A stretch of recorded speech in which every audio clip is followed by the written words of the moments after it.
주님께서 여러분과 함께 성 마테오가 전한 거룩한 복음입니다.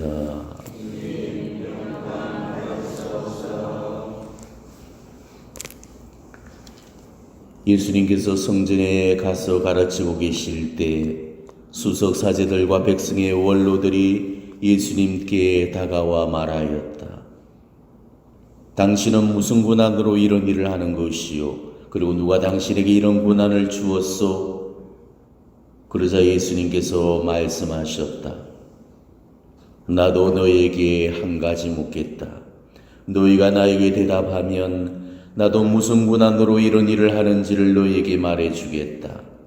요한의 세례가 어디에서 온 것이냐? 하늘에서냐 아니면 사람에게서냐? 그들은 저희끼리 의논하였다. 하늘에서 왔다 하면 어찌하여 그를 믿지 않았느냐 하고 우리에게 말할 것이요.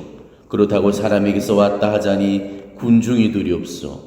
그들이 모두 요한을 예언자로 여기니 말이요. 그래서 그들이 예수님께 모르겠소 하고 대답하였다. 그러자 예수님께서 그들에게 말씀하셨다. 나도 무슨 고난으로 이를 일을 하는지 너에게 말하지 않겠다.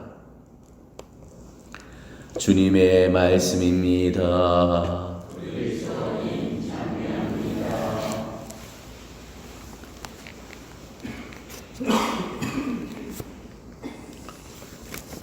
오늘 복음 말씀은 예수님의 권위를 놓고 예수님과 또 유대교의 최고 지도자들 간의 논쟁이 소개가 되고 있습니다. 오늘 수석 사제들과 백성의 원로들이 예수님을 찾아오게 됩니다. 이들은 유대교 최고 의결 기구인 산헤드린의 대표들이었습니다. 이들이 예수님을 찾아왔던 그 이유는 예수님께서 예루살렘 성전에 들어가셔서 성전을 발칵 뒤집어 놓으셨기 때문이었죠. 일명 성전 정화 사건으로 불리는 이 파격적인 사건으로 말미암아서 지금 산헤드린 대표들이 잔뜩 화가 나 있었던 것입니다.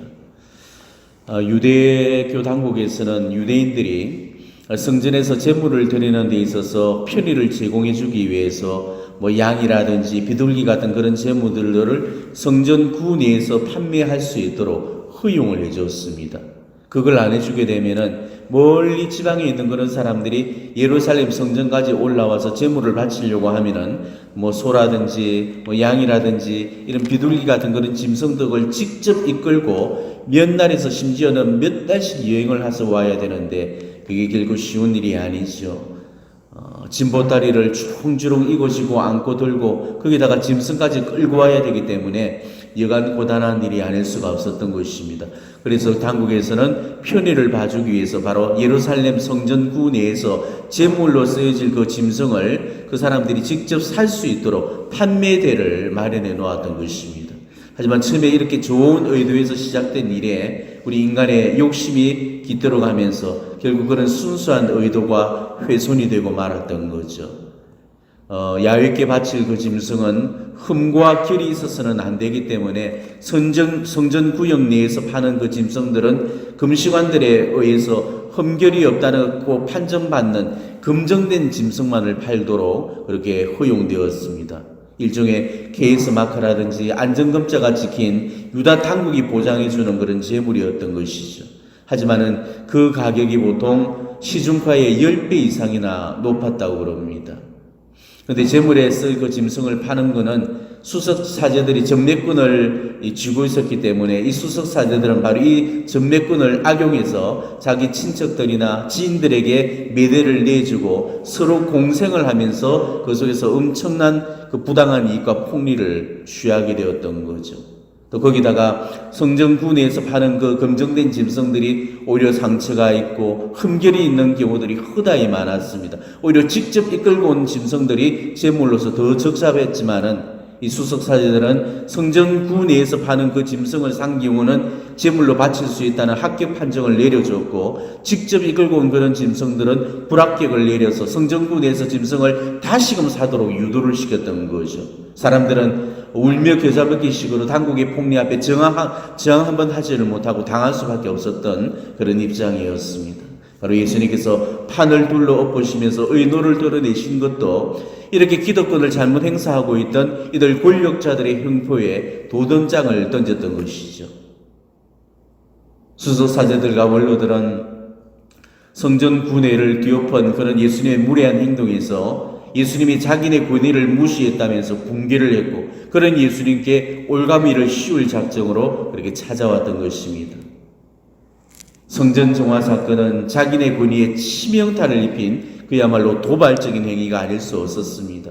그래서 그들의 불만이 이만저만이 아니었던 거죠. 예수님이 성도 예루살렘을 왕으로 입성한 것도 가뜩이나 못마땅하던 그런 마당에 어제는 또 성전 경례를 발칵 뒤집어 놓았고, 오늘은 또 보란듯이 성전에서 가르치기까지 하고 있었던 거죠. 한마디로 예루살렘 성전의 주인 행세를 하고 계셨던 겁니다.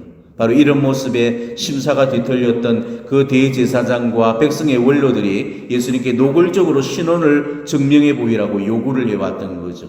당신이 무슨 권한으로 이런 일을 하느냐라는 겁니다. 그러니까 한마디로 네가 메시아라도 되느냐, 이런 비아냥거림이었죠. 예루살렘 성전은 오랫동안 대제사장들이 지배해왔던 소유지였습니다. 따라서 대제사장들은 성전에서 가장 큰 권위를 가지고 있었고, 그래서 마치 성전의 주인인 양 그렇게 행세를 해왔죠. 예루살렘 성전에서 대제사장보다도 더 큰 권위를 가질 수 있는 사람은 하느님께로부터 기름 부음을 받은 메시아뿐이었습니다. 그런데 어느 날 홀연히 예수님이 나타나서 메시아만이 할 수 있는 그런 일들을 하고 계셨던 거죠. 그래서 이 유대교의 최고 지도자들은 당신이 무슨 권한으로 이런 일들을 하고 누가 당신에게 그런 권한을 줬냐고 이렇게 따진 거였습니다. 오늘 그들이 예수님께 던진 질문이 이거였죠. 당신은 무슨 권한으로 이런 일을 하는 것이요? 그리고 누가 당신에게 이런 권한을 주었소? 그런데 이 물음은 예수님께 따져 묻는 질문이 아니었습니다. 이 물음 속에는 아주 교묘한 그런 함정이 깔려 있었던 거죠. 예수님께 질문을 던져서 자기네가 그 원하는 답을 유도를 해놓았던 것입니다. 즉 예수님 스스로 당신 입으로 하늘로부터 고난을 받았다고 이야기해 주기를 바랐던 거죠. 예수님이 당신 입으로 메시아라고 그리고 왕이라고 자처하기만 한다면은 바로 그거를 고발의 구실로 삼고 죄를 덮씌울 그런 계획이었던 것입니다. 그 당시에 수많은 백성들이 예수님을 왕으로 고백하고 있었기 때문에 만일 예수님이 당신 자신을 왕으로 자칭한다면 그 즉시 로마 당국이 고발해서 잡혀가도록 그렇게 할 거고, 만일 예수님이 자신을 메시아라고 그렇게 자칭을 하면 그 즉시로 또 유대 당국의 신성모독죄로 고발할 작정이었습니다. 그러니까 그들의 목적은 오로지 예수님을 끌고 가서 심판대 앞에 세우는 거였습니다. 그들은 바로 그 질문을 던져놓고 예수님의 입만 보고 앉아 있었던 거죠. 자기네가 원하는 그 답변을 기대하면서 함정에 걸려들기만을 기다렸던 것입니다. 바로 이런 거를 주고 진퇴양난이라고 그러죠. 이러지도 저러지도 못할 그 꼼수에 걸려들고 말았던 것입니다. 예수님은 이런 허를 찌르는 그 질문을 참 많이 받으셨습니다. 바리사이들이나 헤로데 당원들도 이런 질문을 들고 예수님을 찾아왔고, 또 사두가이들도 이런 질문을 들고 예수님을 찾아왔죠. 황제에게 세금을 바쳐야 되는지 바치지 말아야 되는지 이런 난처한 질문을 던져서 올가미를 씌우려고 한 적도 있었고, 또 일곱 형제를 남편으로 뒀던 그 여자 얘기를 하면서 죽어서 그 여자가 어느 남자의 그 아내가 되는지 이런 난처한 질문을 던져서 또 함정에 빠뜨리려고도 했습니다. 근데 그럴 때마다 예수님은 그야말로 탁월한 재치와 지혜로서 이런 반대자들의 함정을 다 피해가셨죠. 오늘 예수님은 대답 대신에 반문을 하셨습니다. 이 반문법은 당시 랍비들이 대화에서 주로 많이 쓰는 그런 대화법이었습니다. 예수님도 그들과 똑같은 그야말로 진퇴양난의 그런 질문으로 그들에게 맞받아쳤던 거죠. 즉 요한의 세례가 하늘에서 온 건지 사람에게서 온 건지를 물으셨던 겁니다. 그런데 그들은 이 예수님의 질문을 받고 당황할 수밖에 없었던 거죠. 이러지도 저러지도 못할 그야말로 난처한 질문이 아닐 수가 없었던 것입니다. 어느 쪽에 대답을 하든지 간에 다 함정에 걸려들고 말 그야말로 기막힌 역공이었던 거죠. 만일 그들이 요한의 세례가 사람한테서 왔다라고 이렇게 말한다면 사람들은 세례자 요한을 하느님 보내신 예언자로 알고 있었기 때문에 군중들은 그네가 존경하는 세례자 요한의 권위를 인정하지 않았다는 그런 이유로 그 유대교 지도자들로부터 그 돌아설 것이기 때문에 그게 두려워서 그렇게 말할 수가 없었던 거죠. 그렇다고 이 요한의 세례가 하늘로부터 왔다고 그렇게 인정할 수도 없는 노릇이었습니다. 자, 요한의 세례가 하늘로부터 온 거라면은 예수님의 권위를 스스로 인정해 주는 꼴이 되고 마는 거죠. 예수님이 요한의 세례를 받았고 또 요한은 그런 예수님을 메시아로 고백했기 때문에 요한의 세례가 하늘로부터 왔다고 대답하면은 자기네 입으로 예수님을 메시아로 인정하는 그런 꼴이 되어버리는 것입니다. 그러니까 이 반대자들은 그야말로 이러지도 저러지도 못할 위기 상황에 직면했고 결국 그들은 난처한 입장을 모르겠다는 식으로 피해버렸고 예수님 역시도 말하지 않겠다는 식으로 답을 해버렸던 거죠. 이게 오늘 이 복음의 전말입니다. 우리 예수님은 너무나도 지혜로운 그런 분이십니다. 그분이 하느님이셨기 때문에 지혜로우셨다 이렇게 말한다면은 이거는 너무 재미없는 결론입니다. 물론 하느님이셨기 때문에 지혜로우셨겠지만 그분의 지혜는 선천적으로 주어진 그런 지혜도 있었지만은 후천적으로 당신 삶에서 이루어낸 그런 지혜들입니다. 우리가 정말 추구하고 닮아야 될 그 지혜가 바로 하느님의 지혜, 바로 예수님께서 부리시는 바로 그 지혜입니다.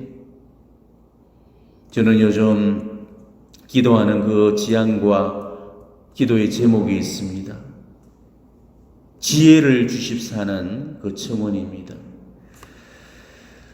사제 기도 모임을 얼마 전에 하던 중에 이런 질문이 주어졌습니다. 만일 하느님께서 각자에게 한 가지씩의 그런 은사를 주신다면은 과연 무슨 은사를 청할 것인가? 누구는 예언 은사를 청한다고 그러고 또 누구는 말씀의 은사를 청한다고 하고 각양각색의 그런 은사들이 다 나왔습니다. 근데 저는 그 질문을 받고 정말 단 한치의 망설임이나 머뭇거림도 없이 지혜의 은사를 청한다고 그렇게 대답을 했습니다. 저는 지금까지 지적인 충족들을 채우기 위해서 수많은 책들을 읽어왔습니다. 그래서 웬만한 사람들은 제 독서 분량을 따라오지를 못할 겁니다. 그렇지만은 그런 지적인 충족들을 채우면 채울수록 더욱더 허덕이었습니다. 마치 채워도 채워질 수가 없는 그야말로 밑빠진 독에 물 붓기와 같았습니다.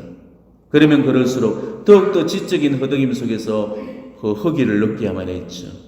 이처럼 인간의 그 지식이란 것은 아무리 쌓더라도 근원적인 그 갈증과 허기를 채워줄 수가 없는 겁니다. 하느님의 지혜만이 근원적인 문제를 해결해 줄 수 있는 유일한 답이라는 그 사실을 깨닫게 되었습니다. 그래서 저는 요즘 신학 공부를 완전히 덮어버렸습니다. 그리고 그동안 낡고 고루하다고 여기면서 내팽개쳐 버렸던 영적인 그런 서적들을 탐독을 하고 있습니다. 그러면서 그 속에서 정말 새로운 걸 발견하면서 기쁨에 눈을 뜨고 있습니다. 요즘은 특히 지혜서를 펴놓고 읽으면서 많은 묵상을 하고 있습니다. 그리고 내가 쌓아놓은 그런 지식은 가져가시고 오로지 당신의 지혜만을 주시더라고 그렇게 기도를 드립니다. 정말로 우리에게서 필요한 것은 인간의 지식이 아니고 하나님의 지혜입니다. 지식은 지적인 교만을 불러일으킬 뿐이죠. 많이 알수록 자칫하면 교만해지고 오만방자해지기 쉬운 겁니다. 우리는 세상적인 지식에 관심을 가지기보다는 천상적인 지혜에 더욱더 큰 관심을 가지셔야 됩니다. 정말로 예수님처럼 지혜로운 분이 되는 게 정말 우리가 추구하고 지향해야 될 그런 목표가 되어야 된다는 거죠. 그래서 우리가 정말 예수님처럼 생각하고 예수님처럼 말하고 예수님처럼 행동하는 것, 이게 정말로 우리가 추구해야 될 궁극적인 지향점이 되어져야 된다는 것이죠. 지금 나의 신앙생활이 정말 예수님을 모델로 삼아서 나아가는 그런 수련 생활이 되고 있는가를 잘 성찰해 보시고 정말 예수님의 그 지혜를 본받고 닮을 수 있도록 오늘 그 은사를 청하면서 이 미사를 봉헌해 주시기를 바랍니다. 아멘.